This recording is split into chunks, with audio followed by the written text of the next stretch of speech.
Get one of the rackets over there. We've been talking about rackets for years on this show. They're right behind you, Nicole. Jesus. The board is protecting a racket of. There you go. Come on, don't fall. The orange one. We're bringing back the rackets on the real word. The board is protecting the racket of making sure they collect dues.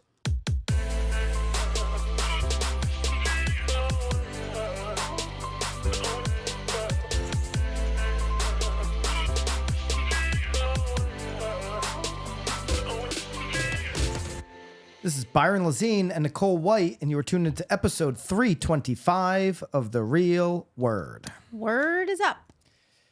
The comment section got a little heated last week. You know that I don't read comments, so no, when you'll have to tell me. Yeah, well, we're gonna react to some of the comments.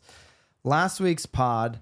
What comment section though are you talking about? Like on YouTube? On YouTube, the Okay. YouTube comment section. So not an Instagram clip or anything like that. Yep. So this is the YouTube comments. Thank you, by the way, for watching the pod here on YouTube. Hit subscribe at Now Bam so you don't miss any of our new content or the hot sheet every single day. But anyways, the truth about the California Association of Realtors new buyer agreement caused quite a stir in the comments. We had a lot of different, and I love it. I want to open up discussion. That's part of why we put out so much content at BAM that doesn't hide behind a paywall or two, to open up discussion so that we could really become agents of change and move this industry forward. Okay, so that's why we do this. What are you watching, a movie over there? No, I'm pulling it up on. I'm trying to pull it up on YouTube so I can keep the see, volume down, because I want to see the. And we're talking comments. I should probably see them. So the California Association of Realtors, obviously, if you listen to last week's pod, you can go back and listen to it if you want. I guess that would be the setup, the part one to today's pod. What was shredded by the Consumer Federation of America in a report, a press release, and then a report. There's a 20-page report. ConsumerFed.org is where they host the report on C.A.R. proposed agreement by Tanya Monastir, who's a professor at University of Buffalo, Faculty of Law. She actually teaches contracts and all this kind of stuff. So you can go read about it there. Obviously, we're gonna break down, I think, what's important for us here now, almost 30 days away from August 17th NAR settlement implementation. So Consumer Federation of America shredded C.A.R. Notorious ROB in his Substack shredded NAR. Right. A lot of other people who have been in the business a long time shredded NAR. I mean, one of the comments that was on here was, so much misinformation in this podcast. Very disappointed in your presentation. I mean, Walt Klein 4808 is the username. I'm laughing about the 4808, of course.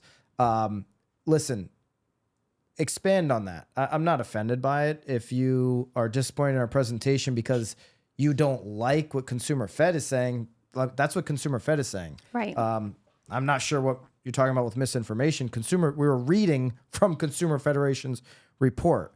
So, Walt, I don't really know what angle you're coming from. Chuck says, rather dramatic in your delivery. C.A.R. has a team of attorneys that develop and review C.A.R. forms. Because they're attorneys, that means the form is good. Right. Like, Chuck, come on, dude. Be a little bit more sincere in that. I'm not being dramatic reading somebody's Substack. I'm not being dramatic in outlining what Consumer Fed is saying.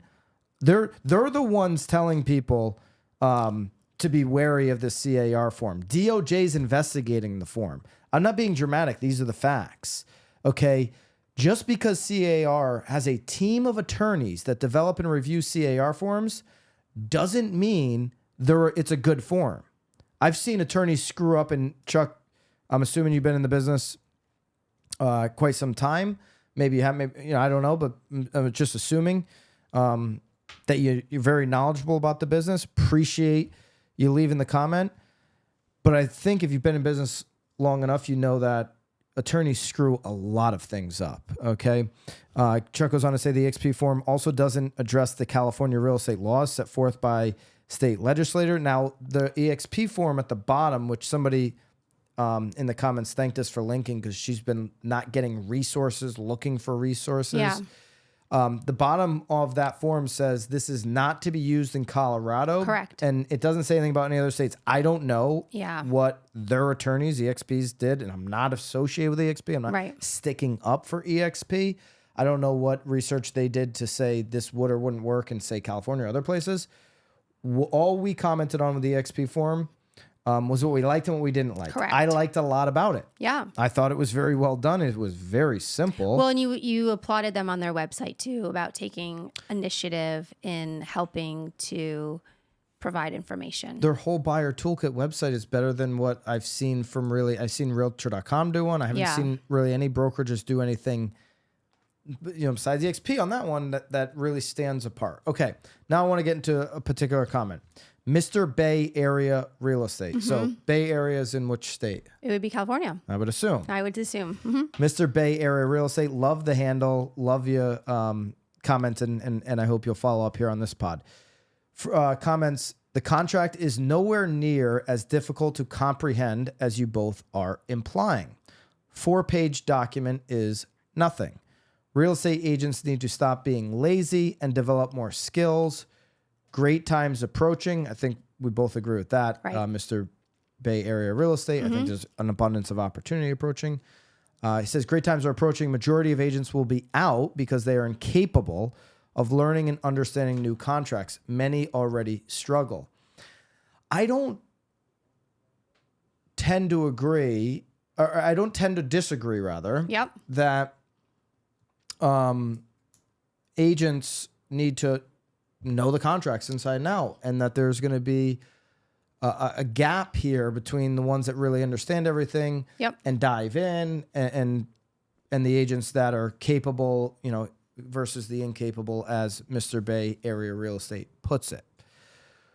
What I think Mr. Bay Area Real Estate is missing, and a lot of these comments are missing, is that this isn't about agents. Right. Okay. This is about the consumer. Okay. And so if the document is something a consumer doesn't have to, we have to stop pretending that they have to follow realtor rules. A consumer doesn't have to get with this contract. They don't have to like it. Right. They don't have to understand the 4-page contract. And here's the misleading thing.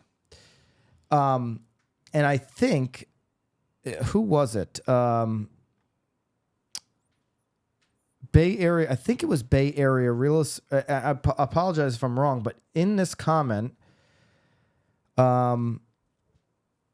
somebody says buyers are going to have to sign the form if they want to see the house after August 17th.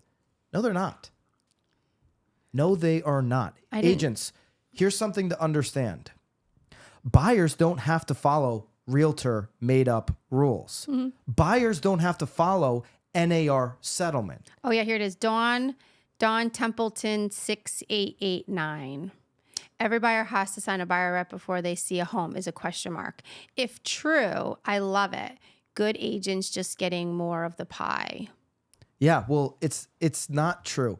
Agents, before they show a home, have to have a form signed. Okay, some type of buyer agency form. And, to the commenter there, Chuck, you got to follow state laws and all that, 100%, right? Agents need to have the form signed. Buyers do not. How can a buyer see a property? Well, they could go to the listing agent. Right. Okay, and they could sign some type of unrepresented form. They could sign some type of touring form if the listing agent even makes that a requirement. Right. I could see some listing agents not doing that. Right, of course. Okay, they can go to an open house. Buyers could go to the seller themselves and say, hey, I've been trying to see your home, which I know is listed on Zillow and Realtor.com and all these places, for 3 days now. I've been trying to tour your home. And every agent I talk to wants me to sign a form. Here's my pre-approval from Bank of America or from XYZ local bank. I've got all the money to buy the house. Right. I want to see the house. I don't want to sign with your agent or any other agent because I don't like the form. Can I come see your house? Yeah. Well, and you know that'll happen. And a seller doesn't have to follow made up realtor rules. A seller doesn't have to follow an NAR settlement. A buyer doesn't have to follow these rules. It has nothing to do with them. So for us to keep saying that, this should be easy for buyers to comprehend and understand. No, it's our job for it to be easy, not it should be. And I'll bring up the 4-page document that Mr. Bay Area Real Estate is claiming is easy. Now there's a C.A.R. response to this. They're saying that this document has another update coming, and we'll get into that. But this current document here, and we'll have it on the screen, buyer representation and broker compensation agreement, 4 pages. I don't know. To me, it's very confusing. Again, I have to go into multiple places for compensation. Well, they also encourage you to send it to your attorney too. So, well, that was their advice. Yeah. Okay. So CFA is advising that the provisions dealing with broker compensation on this agreement that you see in front of you, the provisions dealing with broker compensation are scattered throughout the buyer representation agreement. Section 2, D, D1, D2, D3, sections 4, 4A, 4B, 4B1, 4B2, 4B3, 4C, 4D, 4E, 4F, 4G, 4H1, 4H2, 4H3, section 5, section 7, section 9, section 14A, section 14B, section 14C, section 16. Bingo. That is how many sections of a contract talk about compensation on buyer representation. So, Mr. Bay Area Real Estate, I would agree with you that if this is the contract that you have to work with because your state is requiring you to work with it, that there's no question you should rise to the moment. You shouldn't be lazy about it. You should develop the skills to understand this complicated contract. That, yeah, I think these times are approaching and that there are agents that are going to be incapable in the Bay Area, to your point, of comprehending this contract. Well, I totally get that. And I feel like too, they may understand it, but in their own terms too. So now if they're, trying to explain it, but they almost have the wrong understanding of it as well. It could go, it's like that whole like telephone. I mean, I just went through it. 1, section 2, D, D1, D1, 2. There's 4 in section 2. There's 1, 2, 3, 4, 5, 6, 7, 8, 9, 10, 11, 12, 13 points of compensation just in section 4. So what's that? 4 plus 13, 17. Section 5, 18. Section 7, 19. Section 9, 20. Section 14, A, B, C. That's 23. Section 16. There's 24 compensation sections in this contract, or points or paragraphs in this contract about compensation.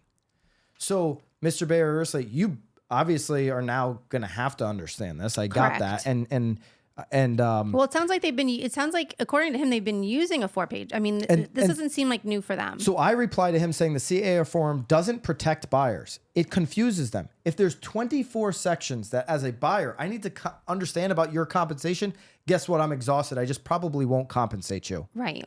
Because I don't want to work with you. Or now it's like, are you trying to like twist how I'm going to like how you're going to be paid? Because it's like if you ask the question, I want to buy a home. Buyers want a home. Right. I don't want to understand 24 sections or points about how you're compensated, because at the end of the day, now I just don't want to compensate you if it's that difficult. And so I say it confuses buyers. Mr. Bay Area Real Estate responds, not really. It's just straightforward. There's nothing to be confused about. There's 14 sections about the compensation alone. Mr. Bay Area Real Estate, you're going to look me in my face and say, it's straightforward. There's nothing for consumers who aren't attorneys to be concerned about, or confused rather about. He goes on to say, your stance is that of the majority who don't want to take time to develop an understanding of it and want a quick, simple 1-pager. He's going back to the agents. I'm talking about consumers here. So yeah, I want a one pager for the consumer, Right. not for my ability to understand it. My ability to get more consumers to understand the home buying process is easier with an understandable contract Right. than one that's complicated and has 24 sections of compensation. So then he goes on to say, this is the whole reason.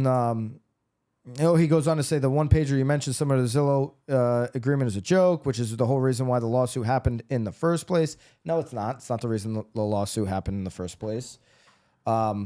Like I said, 4 pages is nothing. That's the problem with the majority of real estate agents. Laziness. The C.A.R. agreement is very well written. It is. Listen, you can stick up and have pride for your state and for the attorneys who wrote this. It may be for whatever reason, but you've got a Consumer Federation of America saying it's trash. You have multiple agents and brokers across the country saying it's trash. You got the Notorious ROB Substack saying it's trash, and it's okay to have a different opinion. Of course. But just read it and tell me if it is easy or hard for a buyer to understand. The C.A.R. agreement, very well written, with multiple variable to implement with each specific client, as not all clients are the same. It provides extensive transparency and confirmation of how commissions is handled. Every state should be following California, especially the Bay Area way of business. Bay Area way of business and real estate is the best in the nation. Speaking from experience working with LA and agents out of the state. Okay. And maybe that's true. Maybe the Bay Area is the best. I'm just commenting on this particular form Right. being confusing. Okay. Some other comments that stood out. They really didn't like the fact that we were saying that it was red. I mean, I think we knew that it was eventually going to be black. The red was the changes that they made. changes, yeah. And we said that. So, I mean, that's just being, that's fine. Any other comments that stood out before we move on to the listing agreement and No. C.A.R.'s response? No. All right, so let's go to C.A.R.'s response, and then we'll have Consumer Federation of America's picking apart of the C.A.R. listing agreement. Okay. C.A.R. response. C.A.R. responded. Oh, look, this real estate Jason, though, guy. Oddly enough, here in California, we aren't even an attorney state. Yeah, well, there's a lot of attorneys writing contracts. Yeah. Okay, C.A.R. said about the CFA report. In a prepared response, C.A.R. General Counsel Brian Manson said the CFA analysis of its buyer agreement was focused on an earlier draft that was still a work in progress. So the draft that they put in their press release with all the red that we went through, I don't know if that's the one that's the earlier draft. You know, what's interesting is Consumer Federation of America puts out all these links. Here's the contract. Here's that. EXP has their buyer toolkit. Here's the contract. We want to use the word transparent. That to me is transparent. The C.A.R. General Counsel doesn't say here's the link. Right. It just in says, this realestatenews.com piece. Doesn't say here's the link to the actual current one. Right. Just makes this statement. That was focused on an earlier draft. This is still a work in progress. Yeah. So it's like, well, you know what that means?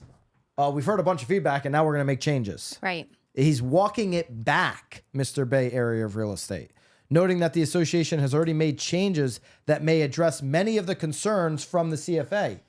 So what you're calling a beautiful piece of contract, Mr. Bay Area of Real Estate, the C.A.R. General Counsel is already walking it back. He's saying when we come out with our next latest and greatest, it's already going to address CFA forms. We're changing it. It's like, after the debate when our great President Biden said, I was sick, and then it was jet lag. It's just a way of walking back a bad performance.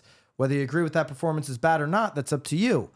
I'm just saying the consensus out there was that that's a bad performance. The consensus out there on the C.A.R. form is that it's a bad form. Okay? Now you've got General Counsel C.A.R. walking it back. Wait, we've made changes. It addresses a lot of these concerns. It's going to be a great form.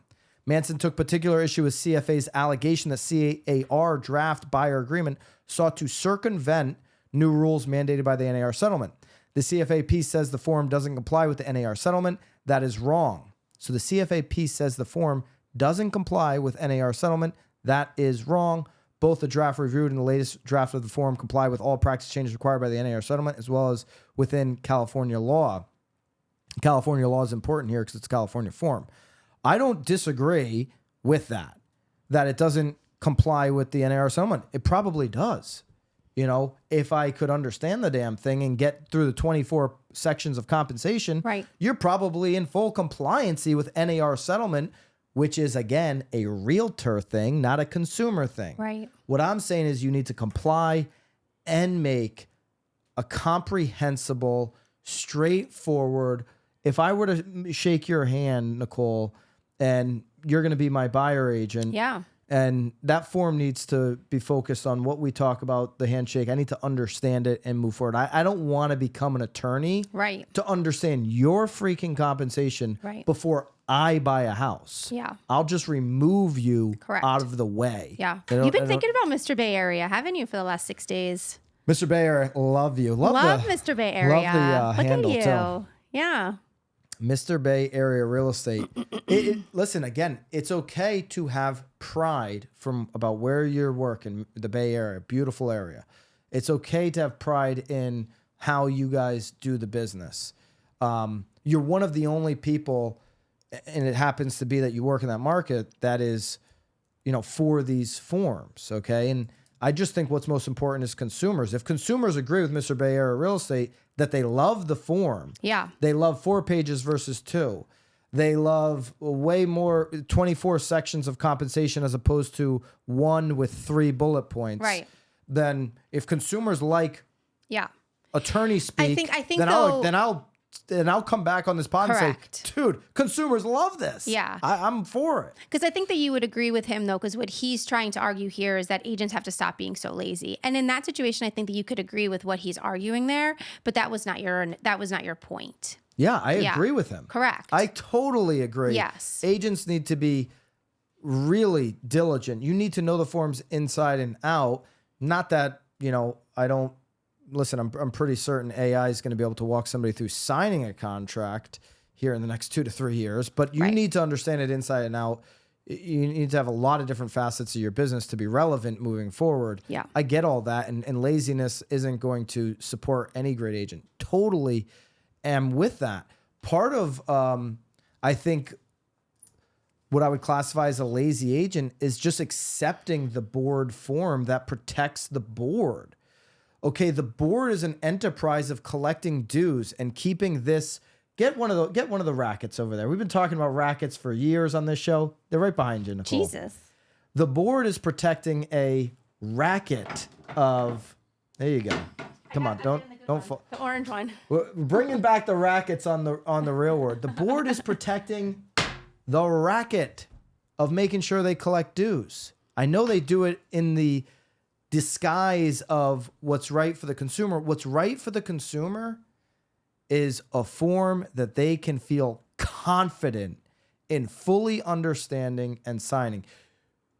An agent now has got to walk through 24 sections of compensation. We're not even talking about like buying the house or what you're going to do to get me the right house or get me the right deal or negotiate on my behalf. We're not even talking about that part of the buyer consultation. We're talking about me, Right. my comp. That's where I have a problem with that. All right. Consumer Federation of America also has a problem with the listing agreement. Okay. So this Monastir who teaches contracts, she's had to evaluate hundreds, if not thousands of them before looking through C.A.R.'s new proposed agreements for buyer and listing agreements, has now responded also about the listing agreement. Okay. Now these proposed agreements date from May. It says, obviously C.A.R. says they're making changes. And so we'll look forward to see those. DOJ is investigating both of those. As with C.A.R. buyer agreement, Monastir criticized the seller agreement as unreadable. No seller will read this monster of a document, much less be able to understand it. As a tenure, and listen, this is not being dramatic. This is her direct quote. You can go read it in the nowbam.com article. As a tenure with no paywall, by the way. Okay, you want to go read paywall stuff, then go for it. But we should turn that into a drinking game. This is you said it twice. That would be 2 cocktails for me. This is reported in New York Times, then we're not going to put a paywall on it. I know other people will. As a tenured law professor with 15 years of experience teaching contract law, even Monastir found it a challenge to get through the document.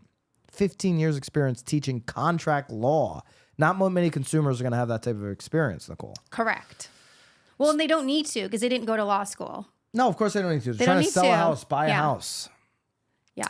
It's reasonable to doubt that the average listing agent will find it easy to not only make sense of the document themselves, but to also help sellers understand it. Okay, so I agree with Mr. Bayer of Real Estate here. Listen, whether it's easy or not, it's your job. Don't be lazy. If you have a bad contract that you have to use in your state, Yeah. you better find a way to make sense of it. You better find a way to articulate it to your clients. So we're in alignment there. Yeah. It's not the only reason she criticizes the C.A.R. listing agreement as unfair to consumers. Quote, the listing agreement authorizes a seller's broker to attempt to sign up unrepresented buyers who attend open houses or other property showings. In other words, the listing agreement functions to pre-authorize a conflict of interest that the realtor plans to create. So now we're back to dual agency debate. Well, but unrepresented wouldn't necessarily be. To me, that's the same thing. Really? To me, if you're the listing agent and you're working with a buyer as under the disguise of unrepresented, it's dual agency. It's the same. No, because thing. your fiduciary responsibility is still to the seller, not to the buyer. I got you on that, but you're still limboing both sides of the deal. No, I tend to disagree a little. Are you I hear what drafting you're a saying. contract? Yeah, but like I don't know that you're actually giving them advice. Like you shouldn't be giving them advice. Well, you shouldn't be. Right. Shouldn't be. Totally agree. Yeah. I think the right way to do it obviously is not to give advice. You're representing solely the seller. Right. Now I think the listing agreement authorizes the seller's broker attempt to sign up unrepresented buyers to sign up unrepresented buyers. What does that mean? Does that mean you're signing them up as buyer? Then you would be dual agency. Right. She's saying the listing agreement authorizes a seller's broker to attempt to listen. I'm not putting out misinformation. This is I'm what just the reading it, Consumer Federation of Agreement report, the commentary from the 15-year law person says. I'm not saying anything other than what she's saying. Yeah, it must be giving them an option though. I'm reading this contract and it looks like it's giving the seller a lot of options. Like, I think I'll need to go to the paragraph because it sounds. I understand what she's saying, but a lot of these paragraphs are giving them the option, like where if they do or they don't want to be in that situation. So I imagine we'll go to the contract here in a second. Okay. Let's go to the contract, but let's do it in a second. Yeah, Here's another problematic contract with the C.A.R. listing agreement. According to Monastir report, steering home sellers in the direction of compensating buyer brokers. She believes that the listing agreement steers sellers into the direction of compensating buyer brokers. Listen, I would disagree with that assessment. Okay, but this is what she's saying. I have more problem with the buyer agency one than the listing one. Listing this one doesn't bother me. Okay, so we're on the same page. The listing agreement, to me, there should be a longer agreement. There should be a lot more involved in the listing of a home. 100%. And this in very terms of the clearly goes contract. through And so all of the steps. Yeah, I'm in agreement with that. Specifically asking sellers to consider designating a percentage of their home's list price as concessions, thereby making concessions the new buyer agent comp field. This isn't just gonna come up here, by the way, in the future. Yeah. So let's not pretend that the concession versus compensation word is like a cure to the freaking realtor cancer or something. Failing to clearly lay out the compensation options. You thought there was options, so that's Well, I'm sort of reading. I'm reading the section because it's section 14, and it is going over the fact that they've received the disclosure regarding real estate agent relationships. It does talk about unrepresented parties. It goes over confirmation, but it does say broker shall confirm the agency relationship described above or as modified in writing prior to or concurrent with seller's execution of a purchase agreement. So it's there aren't options. It doesn't look like there's options, but it does look like they do need to obviously let them know in writing if this is actually taking place. But again, dual agency is allowed there. So I guess you would probably want to modify that if you don't want a dual agency situation. If you think about it, there are quite a few sellers that sellers would say that from time to time. Yeah, or 100%. or they're okay with a dual agency situation because they're like, oh, do I get will your commission be less if you sell it? You know? You get that as well. Probably more than the other way. Mandating mediation in the event of a dispute. Telegraphing that listing agents will attempt to secure contracts with buyers, which would create a dual agency. So this is going back to that quote that I said above. Yeah. Telegraphing that listing agents are going to attempt to sign, it was her quote from earlier, will attempt to secure contracts with buyers through open houses or other means. Right. Which would create a dual agency relationship with the buyer and the seller. Only if they're buying it from an open house. I mean, If they buy that house. Correct. Which is illegal in 8 states and which would deprive sellers of fiduciary representation. You know, it's hard for me to support how dual agency is fair to the seller. Yeah. It's very hard for me to defend that position. And I've said that in the past. It's not nothing new. But she's also making mention that it's illegal in other states, but this is just California's in California, contract. It's not illegal. So right. I got you. So here's CFA's advice to home sellers, and then we'll go to the actual contract and take a look at it, which I think you and I both have. We both said we have not nearly the concerns as the buyer agency agreement and the listing agreement. No. CFA is the one, Consumer Federation of America, is the one that has issue with this listing agreement. But here's their advice to home sellers. Much like on last week's pod, they had advice to home buyers. Now they have advice to home sellers. Ask for seller agreement in your first communications with a listing agent. I 1,000% agree with this. 100%. Every agent should be giving always their contract to whoever. Look it over, understand it. Give it to them up front. 100%. Leave it with them if you don't get the deal. I don't like when agents don't leave a contract. It blows my mind. Well, then it makes them wonder why. Why aren't you doing the contract? What's going on? What are you hiding? Yeah. Always leave the contract. Always give the contract first communication. In fact, I love Sharon Srivatsa, president of Real, good friend of mine, will say, give them all 3 contracts immediately. Here are the 3 contracts that govern the real estate agreement. You mean like a buyer? You mean like a purchase and sale? Here are the 3 contracts that govern a real estate transaction. Yeah. Okay. You're a seller, Nicole. Yeah. Here's the buyer contract. Yeah. Here's the listing contract that you and I will sign. And here's the purchase and sale that both parties are going to come together on. I want you to understand the whole process that you're involved in. It's even better if you're explaining this to a buyer, because the buyer's like, I have to sign something to see homes. There's 3 contracts that govern a real estate transaction. Right. Would you be open to me explaining those to you? Well, I think what's really... Now they're like, oh, the seller signs? Yeah. So I should sign. Right. And it makes sense that I have my own representation and they have their own representation. Yeah. I like that idea. Maybe I don't like that idea, but at least I know about that idea. Yeah. And then there's a purchase and sale. I mean, not that I would ever, I think it's a great idea. I think where it also helps a listing agent though, too, if they're seeing, because again, if we're going back to C.A.R's buyers rep, I think it was theirs, talking about, or maybe it was EXP's, regardless, because it sounds, most of the buyer brokers are talking about, again, compensation and how the agent is potentially going to be getting that, like asking the seller, like all.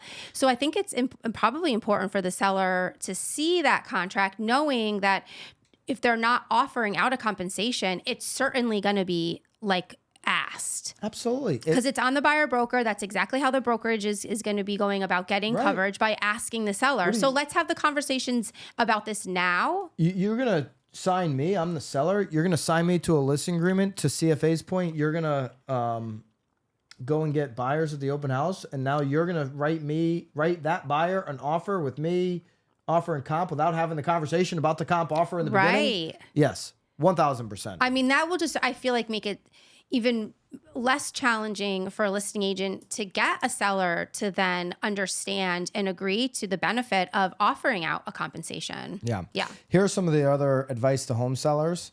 Make sure you take enough time to understand the document, what it means for you. Don't hesitate if you need to consult with an attorney, decipher the legalese.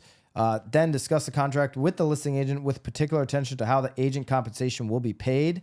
I don't know how many compensation fields are on the listing agreement. Did you?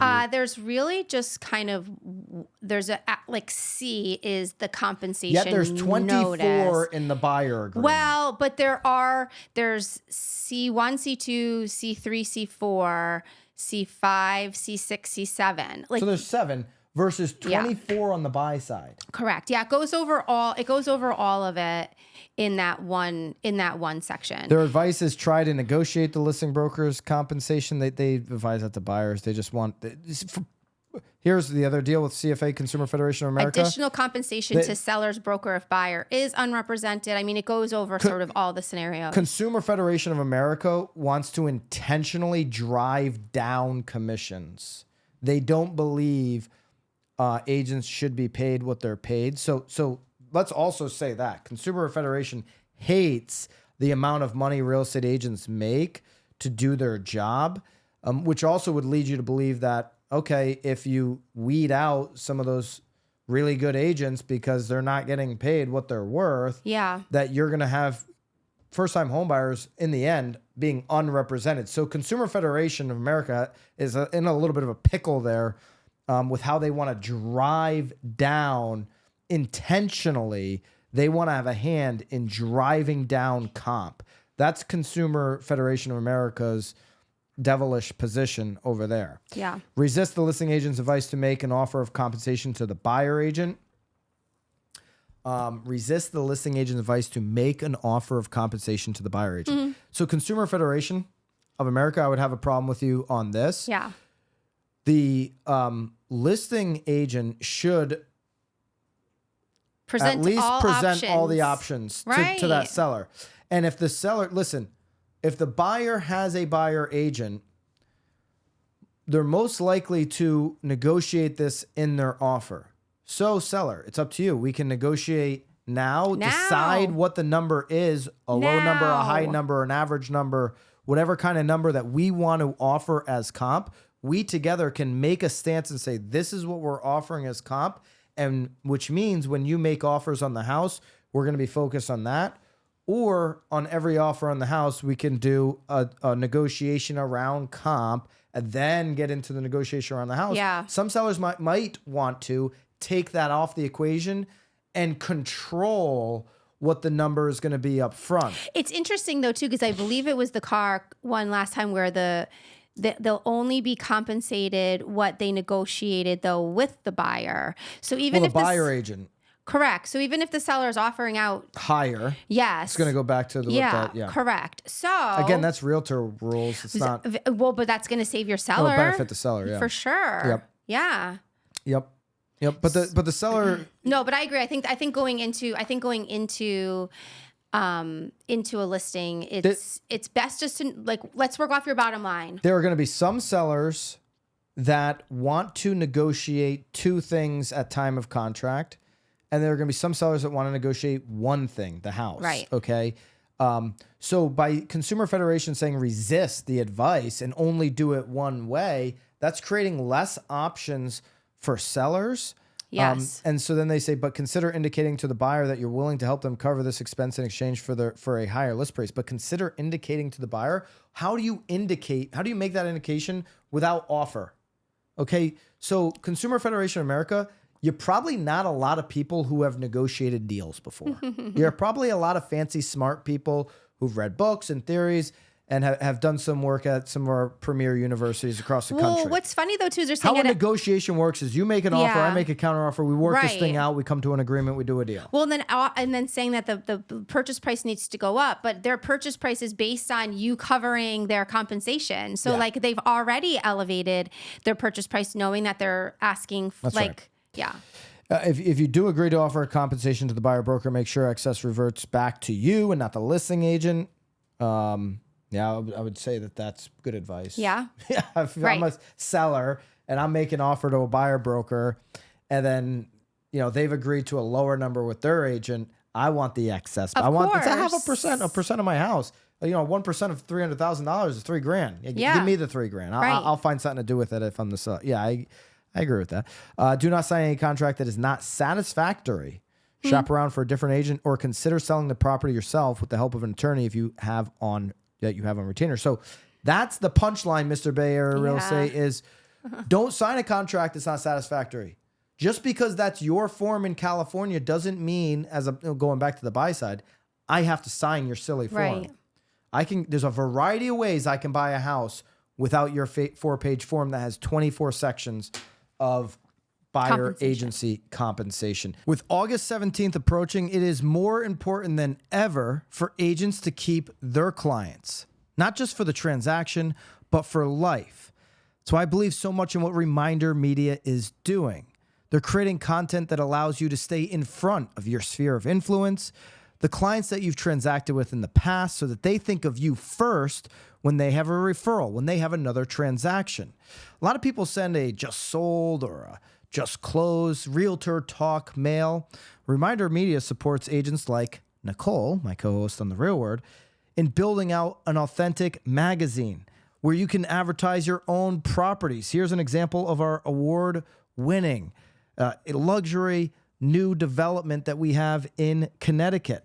Put it right on the back and put in a whole bunch of relevant information. You can build out the content inside of your magazine and send it to maybe people you're following up with to get a listing, or people who are in your database right now who know you but might just forget about you because you're mixing in with all the postcards from the other agents. Reminder Media keeps you top of mind with the people that you want as clients for life. That's why we believe in so much of how they're helping agents just like you stand out. Go to remindermedia.com/BAM sample. Remindermedia.com/BAM sample today to get your sample and start reminding your clients exactly who you are today. Now, you want to go to the form real quick, the listing agent form. We're going to link, listen, in this pod, we're going to relink C.A.R.'s listing agreement. There's a lot of red on this one too. These are the proposed changes that they're supposedly from their legal counsel still working through. So they're going to make changes based off of all these reactions. And this one is dated 6/24. Yeah, they're going to make, this isn't the final one. No, I know that. I'm just saying that's the one we're going off of. We'll relink, like we did in last pod, the buyer representation agreement, which is also revised 6/24. We'll also put a link to last pod so you have that. We'll put a link to the Now BAM article, what every agent needs to know about the C.A.R. proposed listing agreement, which has links to the Consumer Federation of America report and all of that. Yeah. So, okay. So you're going to get all this stuff inside of the show notes. Okay. So the listing agreement. Compensation is right on page 1. I think that's important, obviously. Section A is the listing period. We're going to be beginning on this date, ending on that date. It even has the time, ends at 11:59 p.m. on X date. You've got the listing price. You've got the property-specific listing, whether that's manufacturer, probate, whatever. So B would be that. Now, compensation is the next section down, section C. Okay. And by the way, they have 24 months as the max in California. Not every state has a max. California state obviously has a max. Okay. Now, section C, compensation. The amount or rate of real estate commissions is not fixed by law. So first line, not fixed by law. They are set by each broker individually and may be negotiable between buyer and broker. Real estate commissions include all compensation and fees to broker. So why does it say buyer? Because the seller can negotiate too. And this is a listing agreement. I'm in the listing agreement. 4B. I'm on C, just where it gives you compensation, the notice. It says they are, so. Well, because A is just, like you're just giving a seller side, the seller side. So if they are unrepresented, are you giving? I'm just saying, I'm signing a listing agreement right now. Yeah. As a seller, it should be clear that the compensation that you and I are about to go over is negotiable. Well, all of it's negotiable. Yeah. I know, but it says between buyer and broker. So it's just a little weird that the language there. Okay. But anyways, again, I don't have a big problem with this listing agreement. I'm just kind of going through it here. Compensation to the seller's broker. Okay. Only seller side of transaction. So very clear. This is the percent of the listing price for the seller agent. Correct. Okay. Optional. Additional compensation, if any, to the seller's broker to be offered to the buyer's broker. So there's two, the way they have this, it's clearly two lines. Yes. I know a lot of people probably have a listing agreement where it's one line. Yeah. Commissions this. I'm going to give X percent of this to that. Right. That's how it's been done. This, like that. I like this. Yeah. Here's the percent. Now you're having conversations. Listing broker. Here's the percent being offered. And it says optional. So you check optional or you don't check optional. Maybe you decline the option as a seller. Two options there. Section C3, additional compensation to seller's broker if buyer is unrepresented. That's a weird one. It is a weird one. Because you're getting paid, but you're not a dual agent, but you are. Hey, you're saying I'm going to give you, because so maybe a seller is going to say, I want to incentivize you as my, this is where I could see a seller saying they're a strategy. Everything's a strategy. A seller's looking for a buyer. A buyer's looking for a home. The seller's trying to come up with a strategy. How do I find the buyer that's going to pay me my money or more? Right. That's my strategy as a seller. How do I get it done in my timeline, my terms, my money or more? Okay. How do I get closest to that? My money. My number, my money. I want my money. I want my money. Show me the money. Very simply, that's how a seller thinks. Okay. And so some sellers are going to say, some, not all. This is just how some sellers think. I've worked with a lot of sellers. I know many people listening to this have worked with a lot of sellers. Consumer Federation America. I imagine you guys haven't worked with any sellers. So you really don't understand the mindset of people trying to get a deal done. So they may say, listen, Nicole, you're my listing agent. I want you to be motivated to go find buyers. I don't want to just rely on the market. I want you working this deal as if you're going to bring me buyers as well. So I'm willing to do X percent to a buyer broker. I want to encourage them. I want to have them be enthusiastic about finding buyers to bring to this property. Right. And then I want you, it's going to be a little bit lower, but I still want you to be enthusiastic about finding buyers unrepresented or that you represent yourself and bring them to the table. Right. And I'm going to put a number there. Maybe it's lower. Maybe it's higher. Maybe I want to incentivize you even more because I think I hired you for a reason. I think you're very brilliant. You're a very smart agent. You're very well connected in the community. So I'm going to maybe give you higher, lower, the same, whatever. I'm going to make you an offer, a compensation there. So they've broken that down pretty well. Unrepresented, and then if the agent represents both. Yeah. If same individual represents both, dual agency, you got another section there. But, so I think one thing they could do here is making it clear at the bottom, because now we have all these different scenarios, total compensation will not exceed this number. Okay. Because it's like, man, am I adding all these up? Or I don't want to exceed a certain number that you could have maybe something there. But it does break down all the different situations. It gives the agent an opportunity to explain all of these situations. All of the situations, yeah. And it also gives the now what I don't like is that section 4C2, because 4, 2, and 3 are optional. Why isn't dual agency optional? Maybe I say no. Right. No dual agency. I don't want you representing both sides. I want you representing me. Well, it's interesting to me, too, that it's not part of B.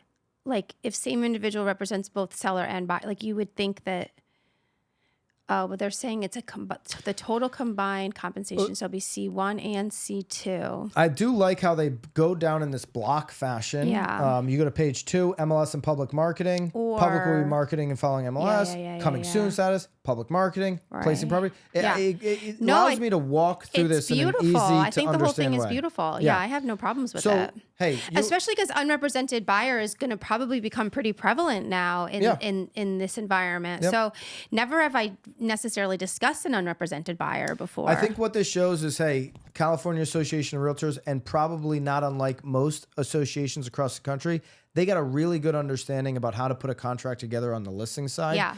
And with the new NAR settlement, they are struggling to figure out how to put a contract together that makes sense, that's easy to understand for buyers.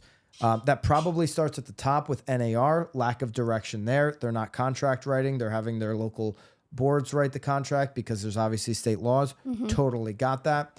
I just think that they're butchering this right now from what I've seen, while I see, EXP probably do something a little bit more understandable for consumers. If you put the C.A.R. agreement versus the EXP buyer agreement, that is, and you put that in front of both consumers and you say, which one do you like better? I got a funny feeling they're going to lean more towards the simpler one. This listing agreement from C.A.R., I think we're both on board.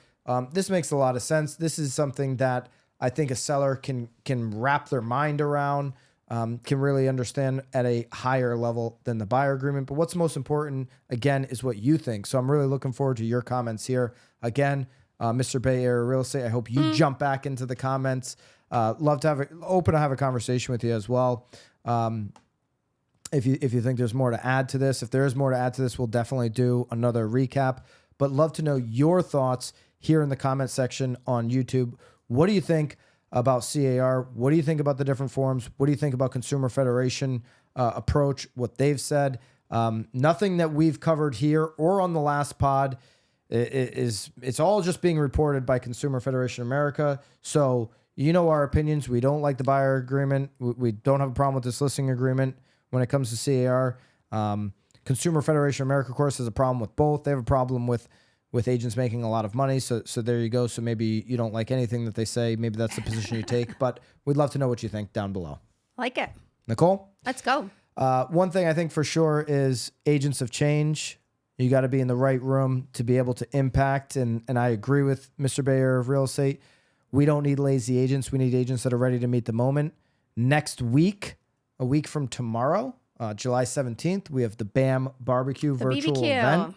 Agents of Change are going to be on that live event. The only way to get the replay is to be either a BAMX member. Use code REALWORD if you're not a BAMX member. Or you sign up for that free virtual event to get that replay.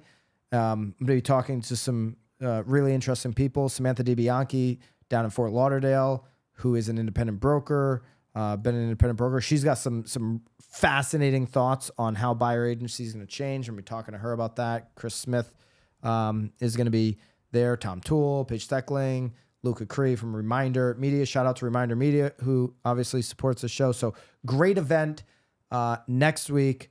Totally free. Make sure you sign up for that. We'll have a pod, obviously, the day before, another Real Word pod, and maybe we'll react to more of the comments. Maybe there'll be some more information about this, or I'm sure there'll be some shoe to drop. There's 30 days next week when we do the pod. There will be 30 days left to the NAR settlement because, the July 17th, the day of the BAM barbecue, is exactly a month. Man, where's July going? I feel like June took forever, and now July is cruising. July's going to cruise by. Cruising. And then we're going to get to August 1st, and people are going to be looking at the brokers. Holy shit. They're going to be looking at their association and saying, now what? Yeah, we're here.